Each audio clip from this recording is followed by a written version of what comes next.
Assalamualaikum warahmatullahi wabarakatuh. Waalaikumsalam warahmatullahi wabarakatuh. Alhamdulillahirobbilalamin. Puji syukur kita panjatkan kepada Allah Subhanahu Wa Taala atas limpahan rahmat dan hidayahnya kita semua dapat berkumpul di SDN Mojo 1 dalam rangka diseminasi aksi nyata budaya positif di sekolah. Ini merupakan tugas dari saya sebagai calon guru penggerak angkatan 7 untuk mensosialisasikan budaya positif di sekolah untuk Bapak Ibu guru dan juga teman-teman di SDN Mojo 1. Apa sih budaya positif? Itu ada beberapa poin yang harus dipahami. Yang pertama itu paradigma, perubahan paradigma.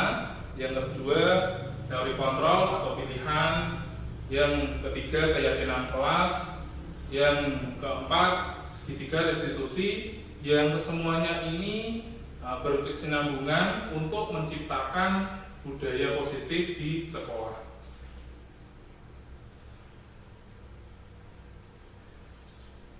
Ini filosofi Ki Hajar Dewantara sebagai dasar untuk teman-teman. Yang pertama itu merdeka. Merdeka ini menurut Ki Hajar Dewantara yaitu tidak hanya terlepas dari perintah atau kalau dalam arti luasnya penjajahan, dijajah, disuruh orang lain, terkekang seperti itu, akan tetapi juga cakap atau pandai dalam membuat memerintahkan dirinya sendiri. Jadi tidak hanya dari luar terkekang atau misalkan terisolasi itu, tapi juga dapat memerintahkan dirinya untuk lebih baik, lebih maju. Selanjutnya ini ada beberapa pertanyaan pemantik. Setuju atau tidak setuju Bapak Ibu guru? Itu yang pertama, hukuman ini dapat mendisiplinkan anak. Bagaimana? Kalau untuk Bapak Ibu guru, hukuman ini dapat mendisiplinkan anak tidak? Kadang-kadang anak harus berontak dan kesempatan. Malah berontak. Jadi tidak. Bagaimana Pak? Menurut saya Tidak. Belum tentu.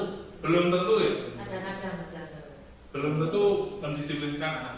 Terus yang kedua ini pemberian hukuman dengan hal positif seperti membaca atau membersihkan halaman sekolah dapat meningkatkan disiplin anak atau tidak? Setuju atau tidak? Kalau seperti yang positif misalkan membersihkan halaman, membaca buku, atau misalkan membantu orang lain, misalkan seperti itu. Kalau saya setuju yang membaca. Membaca. Membaca. Hukuman yang lebih positif seperti itu ya. Yang ketiga itu memberikan penghargaan dapat meningkatkan motivasi belajar anak atau tidak. Misalkan nanti kalau misalkan kamu juara 1, peringkat 1 itu diberikan buku, diberikan pensil, itu dapat meningkatkan motivasi belajar anak atau tidak? Bisa. Oke, bisa. Nanti kita lanjut ke materi. Ya, ini ada demonstrasi tentang kepalan tangan. Monggo mungkin Bapak Ibu ada yang mau maju, silahkan maju ke depan. Monggo, Bu Wit, kalian Pak Samsu, tidak apa-apa maju ke depan. Jadi nanti Pak Samsu itu memegang sesuatu yang sangat penting,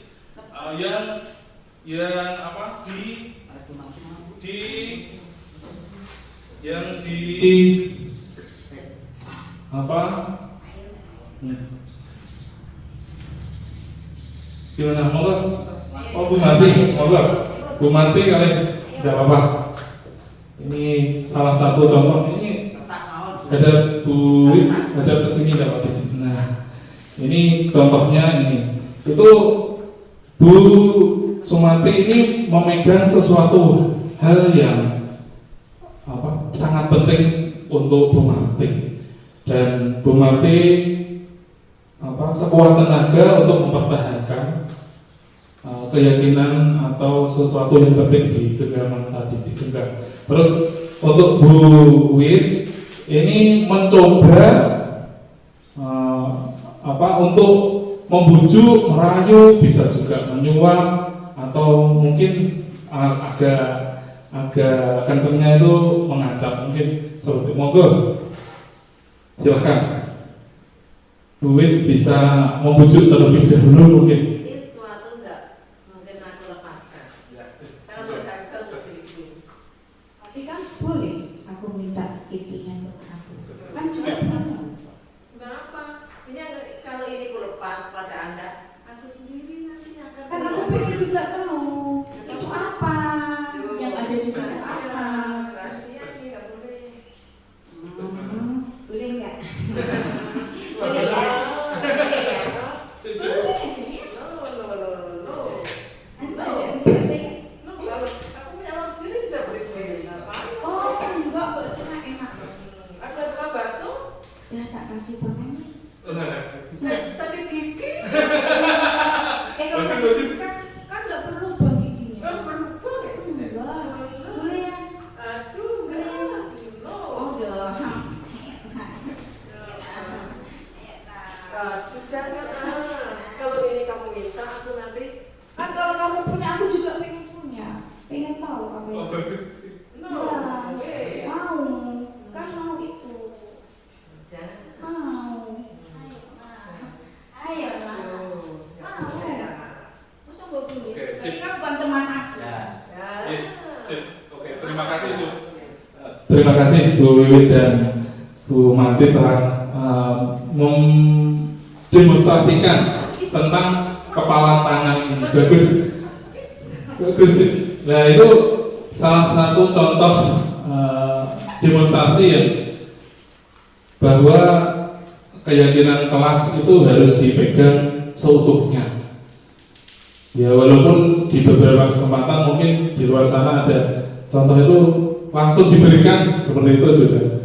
Tapi untuk keyakinan kelas itu harus dipegang dengan sekuat tenaga, dengan seluruh jiwa raga. Mungkin seperti itu untuk paradigma yang pertama ini.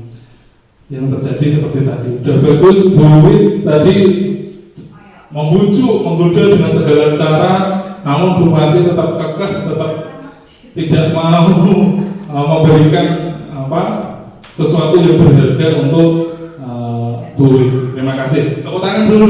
Tepuk tangan. Terima kasih. Ya. Yang selanjutnya yaitu perubahan paradigma. Ini ada teori kontrol atau teori pilihan ilusi kontrol. Ini ada poin-poin untuk dipahami. Yang pertama yaitu ilusi guru dapat mengontrol murid. Guru tidak dapat mengontrol murid, intinya gitu. Terus selanjutnya ilusi bahwa kritik dan membuat orang merasa bersalah dapat menguatkan karakter. Terus selanjutnya ilusi bahwa semua penguatan positif, efektif dan bermanfaat. Terus yang terakhir ilusi bahwa orang dewasa memiliki hak untuk memaksa. Nah ini ada poin-poin tentang ilusi kontrol. Selanjutnya itu siapa sih yang sesungguhnya memiliki kontrol? Ini ada stimulus respon dan juga teori kontrol atau pilihan. Untuk stimulus respon ini, yang pertama kita mencoba mengubah orang agar berpandangan sama dengan kita. Dalam teori kontrol, kita berusaha memahami pandangan pandangan orang lain tentang dunia. Selanjutnya, perilaku buruk dilihat sebagai suatu kesalahan, biasanya seperti itu. Untuk teori kontrol, semua perilaku itu memiliki tujuan, memiliki satu hal yang diyakininya. Untuk selanjutnya, orang lain bisa mengontrol saya, itu stimulus responnya. Hanya Anda yang bisa mengontrol diri Anda. Orang lain tidak dapat mengontrol diri Anda. Terus yang selanjutnya, pemaksaan ada pada saat bujukan gagal. Kalau sudah gagal itu nanti dipaksa. Kalau dibujuk tidak bisa, dipaksa. Bagaimana caranya seperti itu. Terus untuk teori kontrolnya itu kolaborasi dan konsensus menciptakan pilihan-pilihan baru. Terakhir, model berpikir menang kalah itu stimulus responnya. Untuk teori kontrolnya, model berpikir menang-menang, tidak ada yang kalah. Nah, ini salah satu bagian tentang disiplin positif atau teori kontrol atau pilihan dari Dr. William Glasser. Yang pertama itu Anda tidak dapat atau tidak bisa mengontrol orang lain. Hanya diri Anda yang dapat mengontrol diri Anda, yang bisa mengontrol diri Anda. Terus semua perilaku memiliki tujuan. Nanti ada tujuannya perilaku. Setiap perilaku baik buruk itu memiliki tujuan. Untuk model berpikirnya tadi menang-menang, kolaborasi dan konsensus menciptakan pilihan-pilihan baru. Ya, yang keempat ini realitas kebutuhan kita berbeda. Kita berusaha memahami pandangan orang lain tentang dunia. Setiap orang memiliki gambaran yang berbeda. Untuk yang kontrol, makna disiplin itu biasanya diartikan negatif.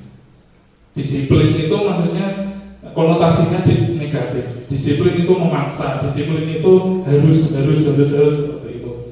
Makna disiplin adalah belajar kontrol diri yang sebenarnya dengan menggali potensi kita agar tercapai tujuan mulia, yaitu sesuatu yang menjadi seseorang yang kita inginkan berdasarkan nilai-nilai yang kita hargai.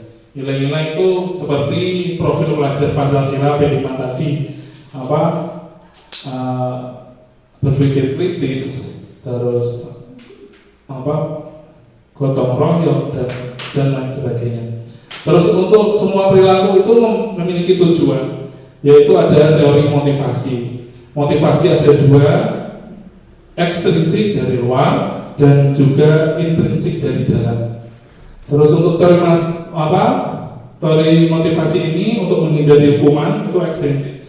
Biasanya misalkan ada anak itu sudah ada peraturan hari Senin memakai topi, pakai dasi untuk upacara, namun mereka itu misalkan tidak bawa itu takut untuk dihukum. Salah satu contohnya itu untuk mendapatkan imbalan seperti tadi, misalkan ada anak yang ingin menjadi nomor 1 itu gara-gara ingin mendapatkan buku, pensil, pulpoin seperti itu dari luar. Dan yang terakhir itu untuk menghargai diri sendiri. Ini tujuannya nilai-nilai kebajikan universal, nanti ada di slide selanjutnya. Dan terakhir itu ada keyakinan kelas yang harus diyakini oleh semua warga kelasnya, warga sekolahnya.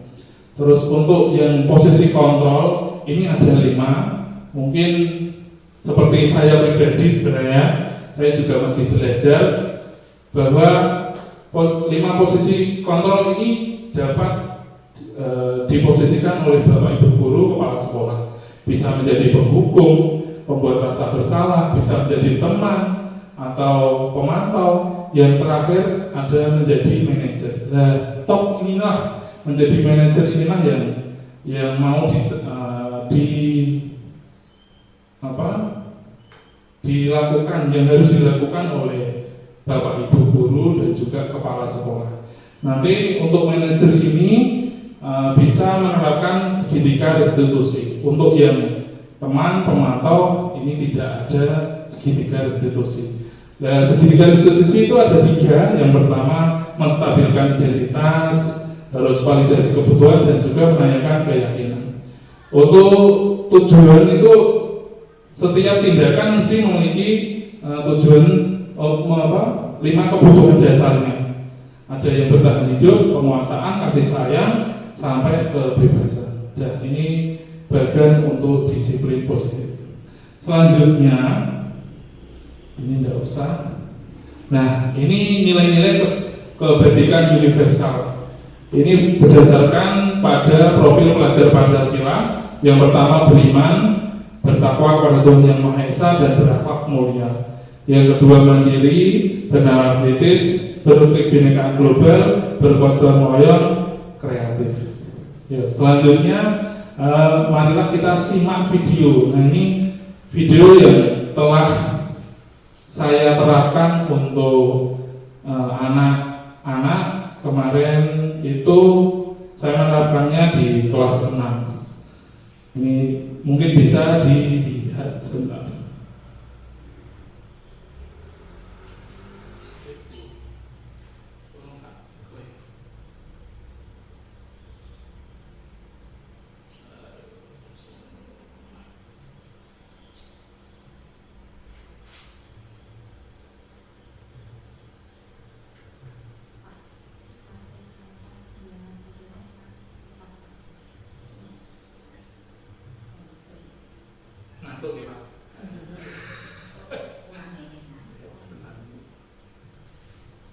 Di sekolah atau di rumah. Pada kasus pertama, yaitu melanggar peraturan sekolah, Ada kasus tidak mengerjakan PR. Citra adalah Citra kelas 6 SDN Mojo 1 mengerjakan. Pada saat Pak Yuda masuk kelas, ia terlihat sibuk mengerjakan sesuatu. Lalu Pak Yuda menghampirinya. Ternyata ia belum mengerjakan PR yang seharusnya dikumpulkan hari ini. Ini salah satu video.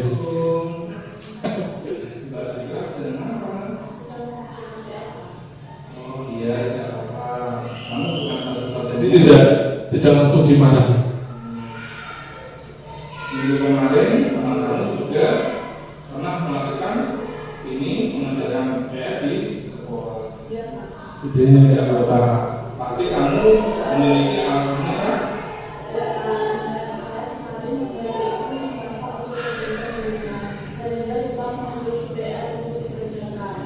Nah, Mbak Citra sudah bagus, sudah berbagi kepada orang tua dengan membantu. Selanjutnya validasi tindakan yang salah. Coba sekarang kita lihat lagi.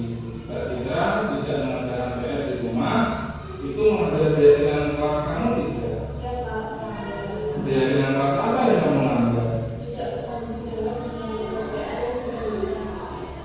Ya, baik. Mbak Citra sudah tahu. Kira-kira tanggung jawab itu penting nggak? Baik. Setelah validasi tadi menanyakan keyakinan apa yang akan kelas Citra lakukan ke depan.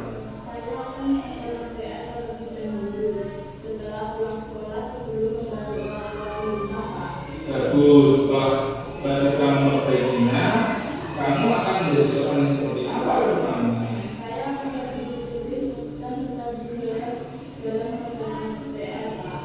Jadi kalau begitu silakan dikerjakan lagi, lalu nanti setelah selesai dikumpulkan ya.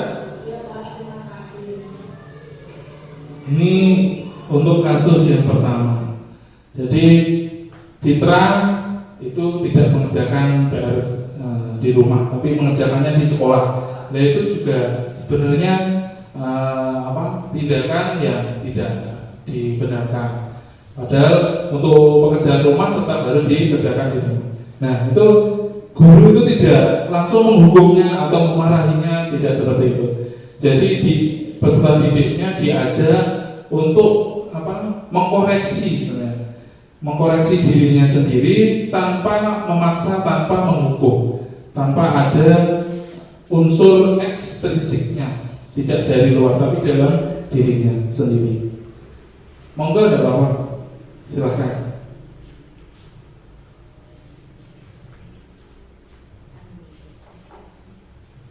Baik, ini saya lanjutkan untuk yang kasus kedua.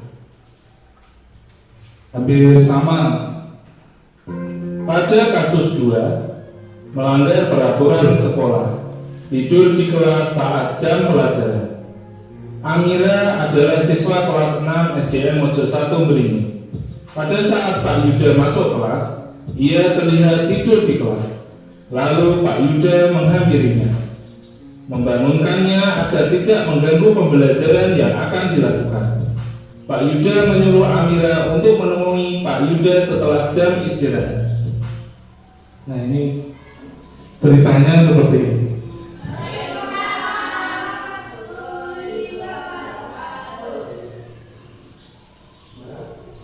Langsung turun gitu. Nanti itu di kelas saat jam pelajaran. Tidak langsung di apa? Di istilahnya dikasih tahu setelah kesalahannya tadi dipanggil sendiri. Tetapi yang pertama yaitu menstabilkan identitas. Dengan memberikan pertanyaan, setiap orang pasti pernah melakukan kesalahan. Melakukan ini pasti memiliki alasannya, bukan? Dan juga selanjutnya validasi tindakan yang salah. Oh iya, bagus. Berarti Mbak Mira memiliki ketertarikan dengan olahraga sepak bola. Kita lihat lagi, Mbak Mira tidur di kelas itu melanggar keyakinan kamu. Nah, kemarin itu saya sudah membuat keyakinan kelas untuk kelas 6. Sebenarnya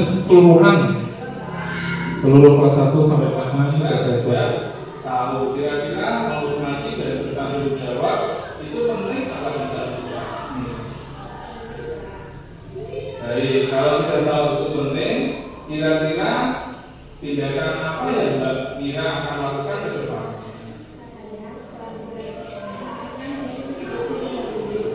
Oh iya, bagus. Kalau kamu mau memperbaikinya, kamu akan menjadi orang yang seperti apa ke depannya? Saya akan menghormati orang lain dan bertanggung jawab atas diri saya sendiri. Baik, kalau begitu silakan Mbak Mira kembali ke kelas dan istirahat. Nah, seperti itu. Ini selanjutnya. Jadi untuk apa? Cara menangani peserta didik apabila terdapat permasalahan itu seperti itu, tidak langsung dihukum, tidak langsung diberikan misalkan ada penghargaan atau gimana, tapi caranya dengan cara segitiga restitusi tadi. Yang pertama menstabilkan identitas, terus apa tadi saya lupa malah.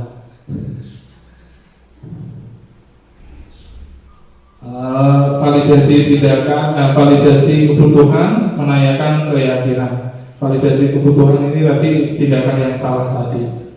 Terus selanjutnya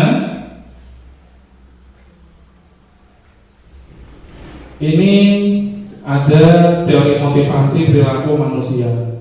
Contoh ini ada yang pertama ini untuk menghindari ketidaknyamanan atau hukuman. Apa yang akan terjadi apabila saya tidak melakukannya? Biasanya misalkan saya tidak membawa topi, saya tidak membawa dasi, nanti saya akan dihukum. Itu termasuk motivasi eksternal dari luar. Kalau untuk mendapatkan imbalan dari orang lain, itu juga motivasi eksternal, tapi lebih positif. Untuk menghargai diri sendiri, nah ini menghargai diri sendiri ini yang dapat dilakukan untuk Bapak Ibu guru apabila terjadi permasalahan. Jadi saya akan menjadi orang yang seperti apa bila saya melakukannya. Itu motivasi internal dalam diri peserta didik, tujuan disiplin positif. Ini tidak usah.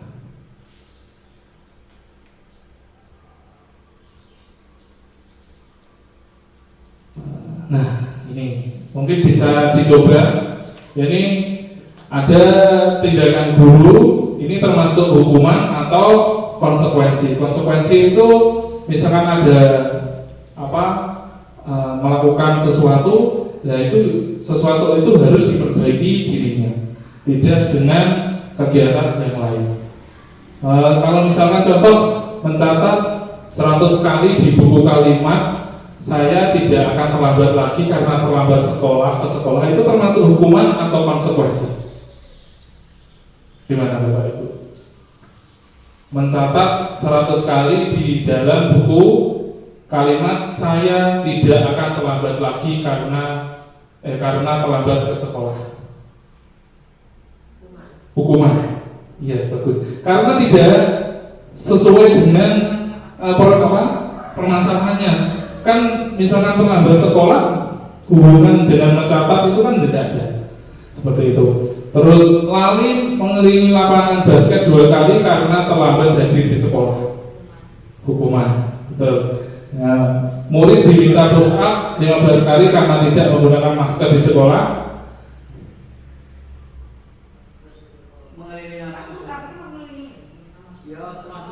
Hukuman, ya betul, itu hukuman. Jadi tidak ada hubungannya. Terus mengganti kertas tugas teman yang telah dicoret-coret. Nah, ini ada hubungannya. Ini termasuk konsekuensi. Terus membersihkan tumpahan air di meja tulis karena tersenggol pada saat belajar, konsekuensi, betul. Murid disuruh untuk mengenakan sepatu seharian di sekolah karena tidak mengenakan sepatu hitam, konsekuensi. Konsekuensi ya? Ya.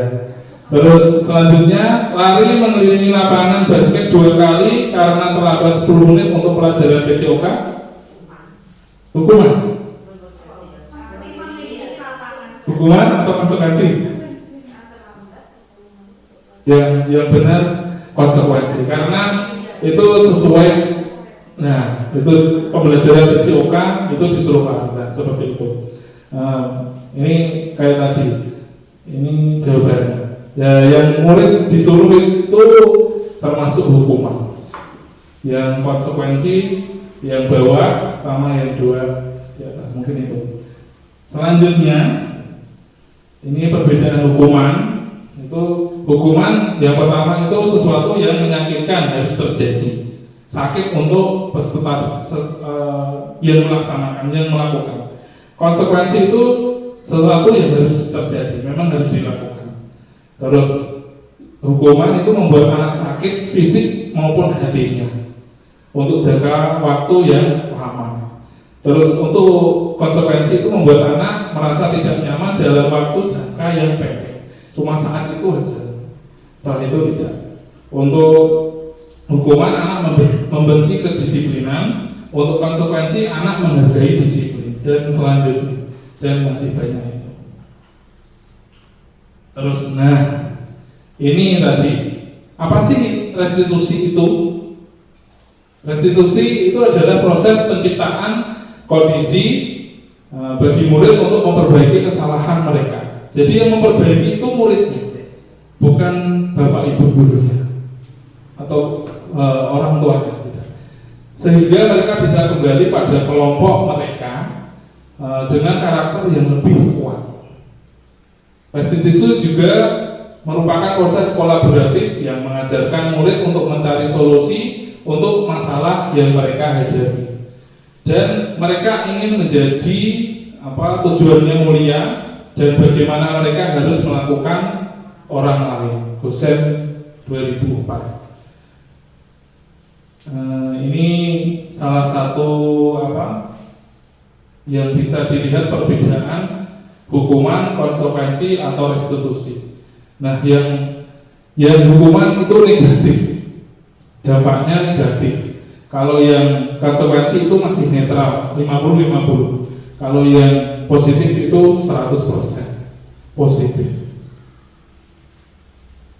Salah satu hukuman itu sesuatu yang menyakitkan harus terjadi, konsekuensi itu sesuatu yang harus terjadi, restitusi itu merupakan pilihan anak didiknya mau seperti apa, seperti itu. Jadi tidak ada paksaan, tidak ada dari eksternal, harus dari dalam dirinya. Terus contoh lagi, perilakunya itu pasif agresif meningkat Kalau untuk yang konsekuensi, penguatan hanya bertahan dalam jangka waktu yang pendek. Terus restitusi, masalah terpecahkan.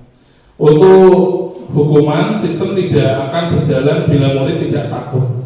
Kalau murid tidak takut, itu malah berontak, malah tambah. Terus untuk yang konsekuensi itu memerlukan monitoring dan supervisi terus-menerus dari Bapak Ibu gurunya. Terus untuk yang restitusi, murid belajar bertanggung jawab untuk perilakunya sendiri. Jadi murid diajak untuk bertanggung jawab atas perilaku yang dilakukan. Terus yang terakhir ini ada misalkan peraturannya adalah kamu harus seperti itu. Terus untuk yang konsekuensi, apa peraturannya? Mampukah kamu melakukannya? Terima kasih, seperti itu. Kalau untuk yang restitusi itu ditanya, apa yang kamu yakini? Keyakinan kelas kamu apa? Terus apa yang bisa kamu lakukan untuk memperbaiki masalah ini? Jadi dia diajak untuk mencari solusi dari permasalahannya. Terus murid terakhir untuk hukuman, murid anak membenci peraturan, tidak suka peraturan. Terus untuk konsekuensi itu murid atau anak menghormati peraturan. Yang positif, yang restitusi, murid atau anak menghormati dirinya dan orang lain. Nah itu yang mau dicapai. Jadi dia menghargai dirinya sendiri dan juga menghargai orang lain. Seperti itu. Selanjutnya kelihatannya sudah itu ngantuk. Coba sekarang itu kita buat yel-yelnya.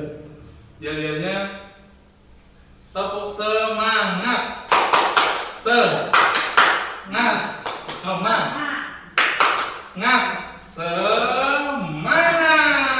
Yes, gitu. Yesnya enggak? Yes lagi enggak? Ayo coba. Tepuk semangat. Semangat. Yes. Oke, terima kasih. Biar enggak ngantuk. Ini selanjutnya ciri-ciri restitusi itu yang pertama bukan untuk menebus kesalahan, namun untuk belajar dari kesalahannya. Tidak untuk menebus kesalahannya, tapi belajar dari kesalahannya. Yang kedua, memperbaiki hubungan. Yang ketiga, tawaran bukan paksaan. Selanjutnya, restitusi menuntut untuk melihat ke dalam diri. Restitusi mencari kebutuhan dasar yang mendasari tindakannya. Restitusi diri adalah cara yang paling baik. Terus restitusi fokus pada karakter bukan tindakannya, karakter pribadi peserta didiknya. Terus restitusi fokus pada solusi. Yang terakhir, restitusi mengembalikan murid yang berbuat salah pada kelompoknya. Ini ciri-cirinya.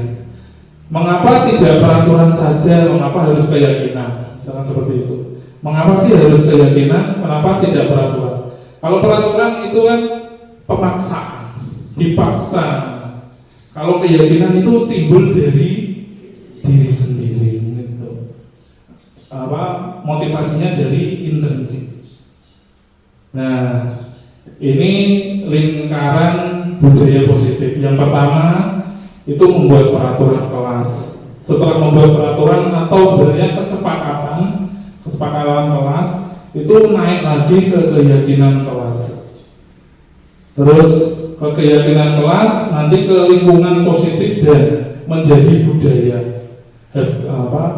habituasi, terus menerus budaya positif ini. Nah, ini coba yang mana merupakan keyakinan kelas dan mengapa.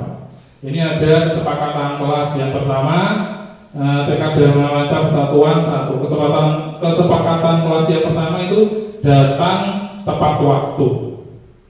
Terus menjaga kebersihan sekolah, berdoa sebelum dan sesudah kegiatan, aktivitas dalam pembelajaran tertib.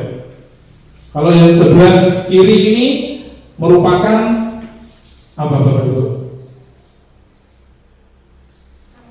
Kesepakatan. Itu sepakat sepakat datangnya tepat waktu, sepakat tertib, sepakat berdoa sebelum dan sudah kegiatan.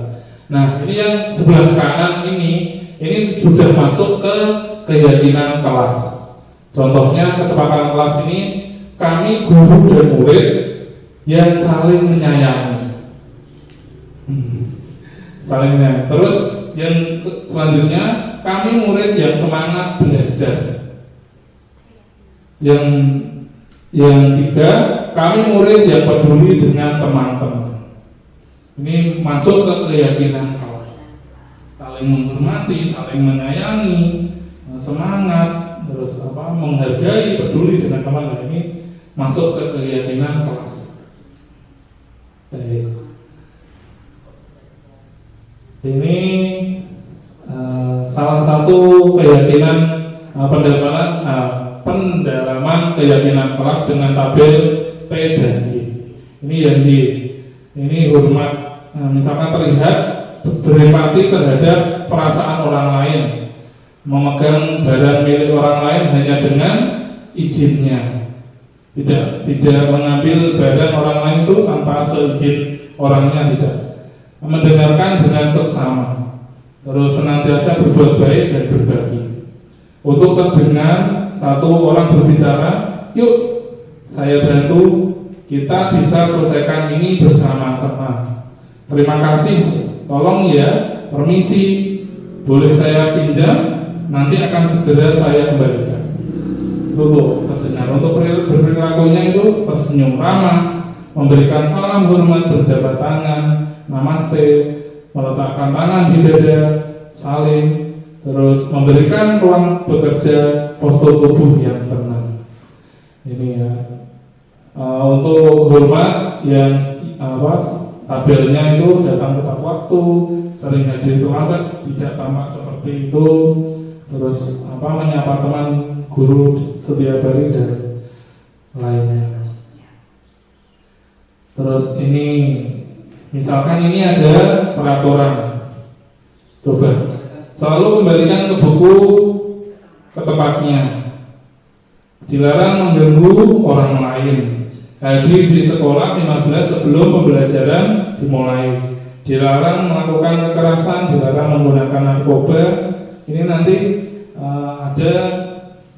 Nah ini, kalau misalkan selalu kembalikan buku ke tempatnya, ini masuknya ke tanggung jawab. Keyakinan kelasnya tanggung jawab. Dilarang mengganggu orang lain, ini saling menghormati orang lain. Hadir itu menghormati orang lain, berkomitmen seperti itu. Terus dilarang itu keselamatan, menghormati orang lain juga dan lain sebagainya. Ini posisi kontrol tadi bisa sampai menjadi manajer. Nah ini 5 posisi kontrol yang dapat diposisikan oleh Bapak Ibu guru dan kepala sekolah. Misalkan guru berbuat, kalau penghukum itu menghadik, menunjuk-nunjuk, menyakiti, menyindir. Kalau pembuat rasa bersalah itu berceramah, mengatakan seharusnya kamu seperti ini. Ibu kecewa, kamu melakukan itu, seperti itu. Kalau sebagai teman, membuatkan alasan-alasan untuk muridnya. Terus pemantau itu menghitung, mengukur. Untuk manajer ini mengajukan pertanyaan-pertanyaan, memberikan stimulus untuk peserta didik agar dapat istilahnya memperbaiki dirinya dari dalam diri murid sendiri. Unsur intrinsik seperti itu. Ini yang harus dilakukan. Nah, ini tadi segitiga restitusi itu yang pertama menstabilkan identitas. Itu ada pernyataan yaitu setiap orang pasti pernah melakukan kesalahan. Terus yang kedua untuk menstabilkan identitas ini, kamu bukan satu-satunya yang pernah melakukan kesalahan. Terus selanjutnya ini validasi kebutuhan. Adakah cara yang lebih efektif untuk mendapatkan apa yang kamu butuhkan? Terus kamu tentu punya alasan mengapa melakukan ini. Terus untuk menanyakan keyakinan ini, yang pertama, nilai-nilai apa yang telah kita sepakati keyakinan tadi? Kamu ingin menjadi orang yang seperti apa ke depannya? Ini lingkaran, bukan, segitiga restitusi. Seperti ini. Ini untuk melakukan menjadi manajer itu melakukannya segitiga restitusi, tidak menjadi penghukum, menjadi teman, tidak, tapi melakukan segitiga restitusi. Ini menstabilkan identitas tadi, validasi kebutuhan dan menaikkan keyakinan. Mungkin sudah itu saja yang bisa saya sampaikan. Mungkin ada pertanyaan sebelum saya akhiri. Tidak ada. Tanya Pak. Oke, monggo. Berarti intinya kita nggak boleh menghukum anak ya. Yang boleh kita hanya memberikan tidak menghukum tapi memberikan agar menumbuhkan anak agar anak itu memiliki kesadaran gitu. Betul. Gitu ya Pak ya. Berarti intinya kita tidak menghukum, tidak boleh menghukum dalam hukuman fisik ya berarti ya. Intinya gitu. Terima kasih Pak. Betul Pak. Oleh Pak Samsu untuk pertanyaannya bahwa kita sebagai guru, sebagai pendidik itu sekarang tidak zaman lagi untuk menghukum peserta didik. Itu yang saya pahami sebenarnya. Saya juga masih belajar, kadang-kadang juga masih menghukum. Tapi kan ada kalanya memang ya kalau terlaluan sih saya seperti itu masih tahap belajar. Tapi kedepannya memang kita harus menjadi manajer dengan menerapkan segitiga restitusi. Jadi mungkin itu yang bisa saya berikan. Semoga ini juga pembelajaran buat saya pribadi, untuk juga sharing untuk teman-teman, ilmu yang baru, ilmu yang masih fresh. Semoga bermanfaat ke depannya dan bisa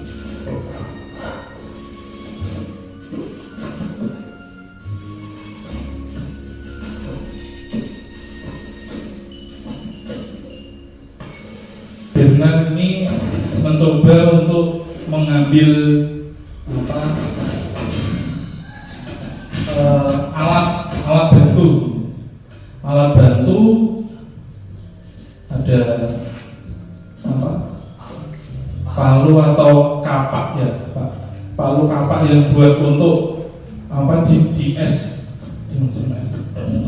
Nah ini sudah pakai kacamata, pakai palu, sudah membawa tas untuk bekalnya.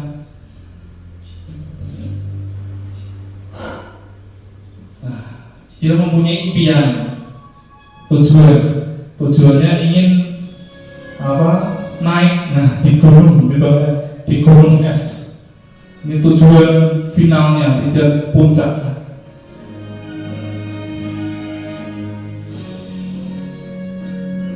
Ini sudah mulai mendaki dengan menggunakan alatnya.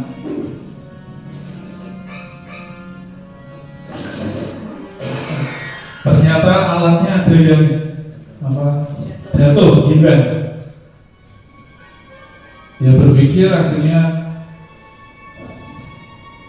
tetap melanjutkan, malah jatuh.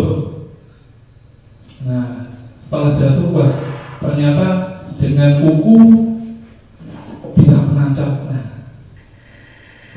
Tetap teguh dengan impiannya, yaitu ingin naik ke gunung.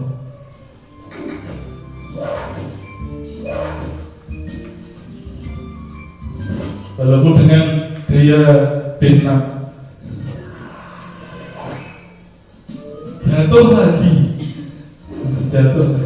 Nah, berusaha lagi. Akhirnya hampir mau ke puncak. Nah ini, akhirnya ke puncak. Namun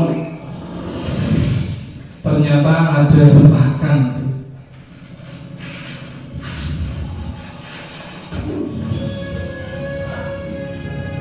Berusaha lagi.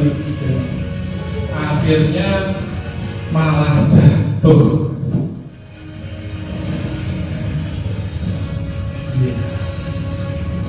Baik, cukup. Terima kasih.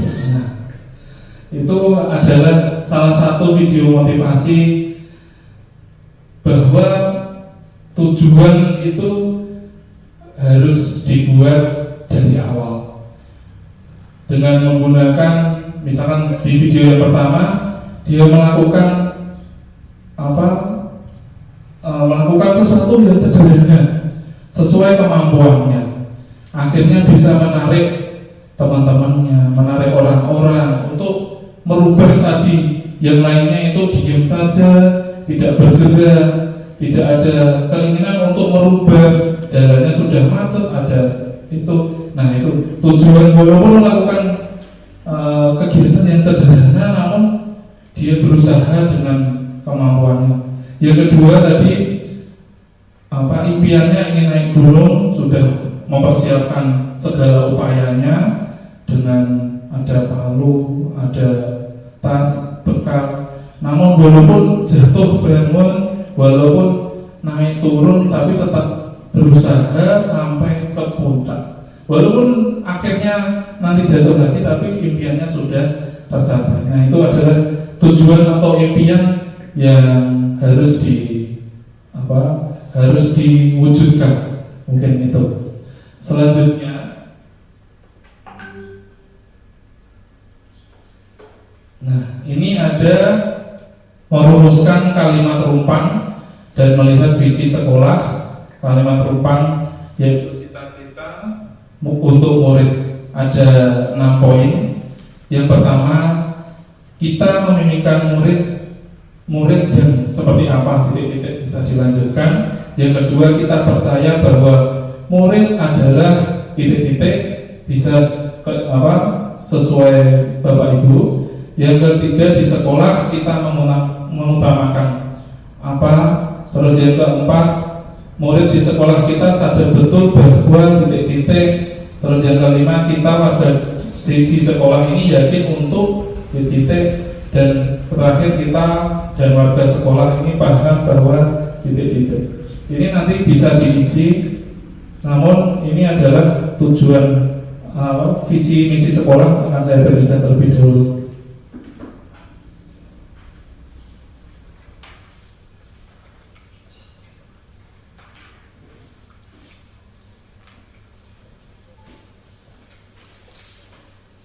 Baik, ini adalah visi misi sekolah SDN Mojosari.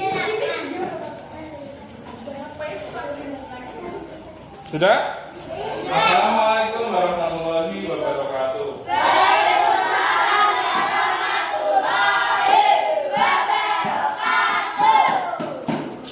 Terima kasih. Pak Yuda minta waktunya sebentar. Pak Yuda hari ini mau membuat kesepakatan kelas. Kesepakatan atau nanti menujunya keyakinan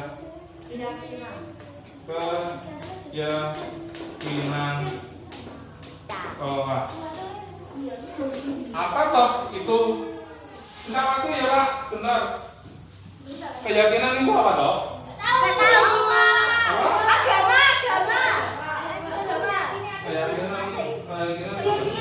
Yakin itu apa?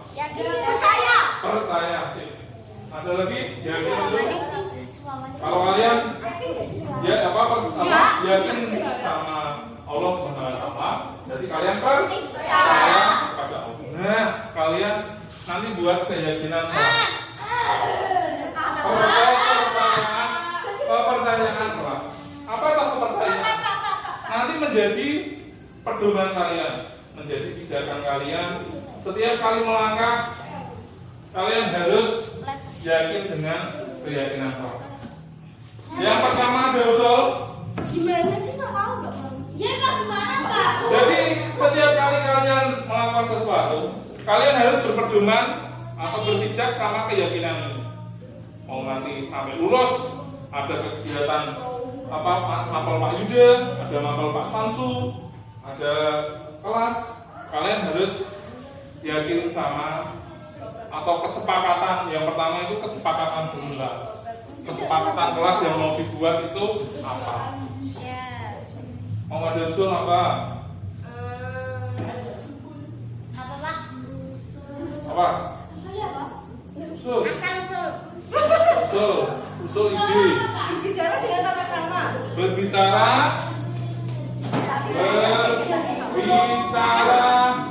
dengan sopan, ya.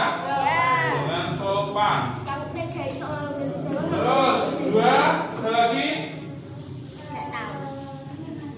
Apa mau tadi Pak? Benar Pak? Menghormati. Ya cuma Bapak Ibu guru. Menghormatinya juga semua. Berarti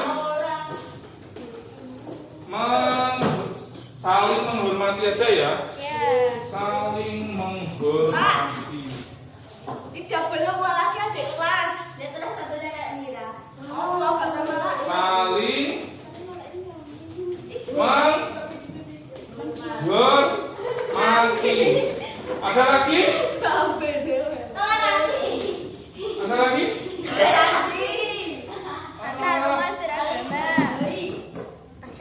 Menghargai ini kan sesama ya, teman semua, jadi saling menghormati. Semua manusia. Saling menghormati dengan Semua tubuh, Pak. teman dan guru aja. Dan guru. Ada lagi? Perselisihan. Berbicara dengan sopan, saling menghormati dengan teman dan guru. Hah? Ayo. Tidak apa-apa, ayo. Kasih sama. Jujur dalam hal apa? Semua.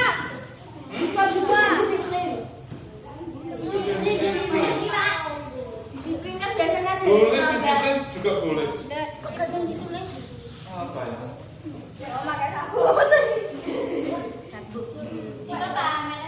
Disiplin itu termasuk berarti tanggung jawab. Bertanggung jawab.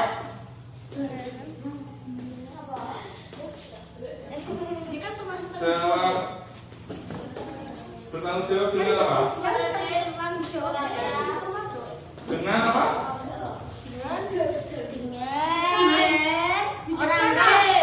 Bertanggung jawab. Bertanggung jawab itu kan diri sendiri loh. Misalkan contoh, kalian hari Senin upacara, bawa topi, bawa dasi, sepatunya hitam. Itu bertanggung jawab. Kalau misalkan kalian tidak bawa topi, tidak bawa dasi, tidak bawa sepatu hitam, itu bertanggung jawab ya? Iya, tapi itu bertanggung jawab ya? Nah, itu kan tadi bertanggung jawab dengan diri sendiri aja ya. Diri sendiri. Bertanggung jawab ini luas sebenarnya. Contoh, kalau kalian ada tugas dikerjakan, tidak dikerjakan di bukan, tidak dikerjakan di sekolah, dikerjakannya di rumah. Seperti itu tanggung jawab. Nah, itu kan masuk di sini. Jadi tanggung jawab itu malah lebih luas. Sebagai peserta didik, tugasnya apa? Belajar. Nah, itu tanggung jawab. Masuknya di situ. Kalau berbicara sopan, ini masuknya saya kira saling menghormati. Kalau kalian berbicaranya sopan, terus ada bapak ibu guru misalkan menyapa, yaitu menghormati. Menghormati juga lebih luas. Berbicaranya tidak keras, tidak teriak-teriak. Harusnya dikumpulkan hari ini. Assalamualaikum. Mbak Citra sedang apa? Oh iya, tidak apa-apa. Kamu bukan satu-satunya siswa yang pernah melakukan ini. Minggu kemarin teman kamu juga pernah melakukan ini, mengerjakan PR di sekolah. Iya, Pak. Tidak apa-apa. Pasti kamu memiliki alasannya kan? Ya Pak, benar. Saya kemarin membantu ibu memasak untuk kegiatan di rumah, sehingga lupa memiliki PR untuk dikerjakan. Nah, Mbak Citra sudah bagus, sudah berbakti kepada orang tua dengan membantu memasak untuk hajatan di rumah. Coba sekarang kita lihat lagi, Mbak Citra tidak mengerjakan PR di rumah, itu melanggar keyakinan kelas kamu tidak? Ya Pak, melanggar. Keyakinan kelas apa yang kamu langgar? Tidak bertanggung jawab dengan tugas PR yang diberikan. Ya, baik. Mbak Citra sudah tahu, kira-kira tanggung jawab itu penting apa tidak? Penting Pak. Baik, kalau sudah tahu itu penting, kira-kira tindakan apa yang akan Mbak Citra lakukan ke depannya? Saya akan mengerjakan PR terlebih dahulu, setelah pulang sekolah sebelum membantu orang tua di rumah Pak. Bagus, setelah Mbak Citra memperbaikinya, kamu akan menjadi orang yang seperti apa ke depannya? Saya akan lebih disiplin dan bertanggung jawab dalam mengerjakan PR Pak. Baik, kalau begitu silahkan dikerjakan lagi, lalu nanti setelah selesai dikumpulkan ya. Ya Pak, terima kasih.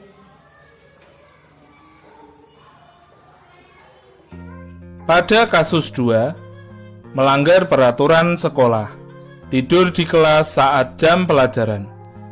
Amira adalah siswa kelas 6 SDN Mojo 1 Beringin.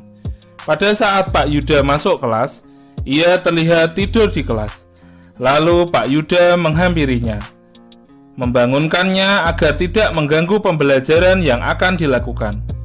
Pak Yuda menyuruh Amira untuk menemui Pak Yuda setelah jam istirahat. Assalamualaikum.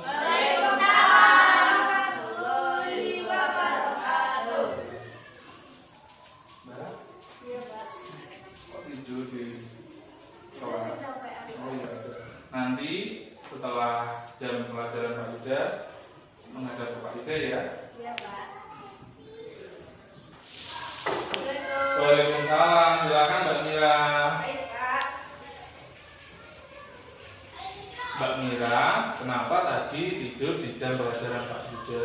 Maaf Pak, saya kelelahan sehingga saya tertidur waktu pelajaran Pak. Oh iya, tidak apa-apa. Setiap orang pasti pernah melakukan kesalahan. Iya Pak. Kamu melakukan ini pasti memiliki alasannya, bukan? Iya Pak, benar. Saya tadi malam menonton final Piala Dunia antara Argentina dan Prancis. Oh iya, bagus. Berarti Mbak Mira memiliki ketertarikan dengan olahraga sepak bola.